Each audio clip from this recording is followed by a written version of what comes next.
Phone సైట్ల విషయంలో కేంద్రం U turn తీసుకుంటుందా? నిషేధం ఎత్తివేసే విషయంలో టెలికాం శాఖ ఎలాంటి నిర్ణయం తీసుకోబోతోంది? సోషల్ మీడియా సహా కొందరు మేధావులు, బాలీవుడ్ ప్రముఖులు కూడా కేంద్రం నిర్ణయాన్ని తప్పుపట్టారు. దీంతో అశ్లీల వెబ్సైట్ల నిషేధంపై కేంద్రం పునరాలోచనలో పడింది. పోన్ వెబ్సైట్లపై నిషేధం విధించాలన్న విషయంపై విమర్శలు వెల్లువెత్తడంతో దీనిపై కేంద్రం వెనకడుగు వేస్తోంది.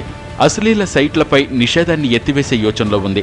857 అశ్లీల వెబ్సైట్లపై నిషేధం విధించిన కేంద్రం ఇప్పుడు పునరాలోచనలో పడింది. నిషేధం ఎత్తివేతలపై టెలికాం శాఖతో సంప్రదింపులు జరుపుతోంది.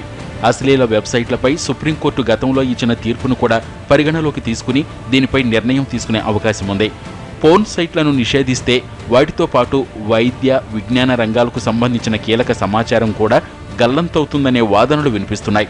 నిషేధం వల్ల నెట్లో సెక్స్ అని టైప్ చేస్తే ఎయిడ్స్కు సంబంధించిన సమాచారం కూడా దొరకదని, సెక్స్ సమస్యలపై సమాచారం కూడా గల్లంతవుతుందని నిపుణులు అంటున్నారు. పోన్ సైట్స్ను నిషేధించిన పోన్ వెబ్సైట్లోకి వెళ్లడం కష్టం కాదని చెప్తున్నారు. పోన్ స్టార్ పేరు మీద అశ్లీల వెబ్సైట్లోకి ఈజీగా వెళ్లొచ్చని వివరిస్తున్నారు. దీనిపై పునరాలోచించిన ప్రభుత్వం తన నిర్ణయంపై వెనకడుగు వేస్తోంది. పోన్ను నిషేధించకుండా కేవలం పర్యవేక్షించాలని మాత్రమే భావిస్తోంది.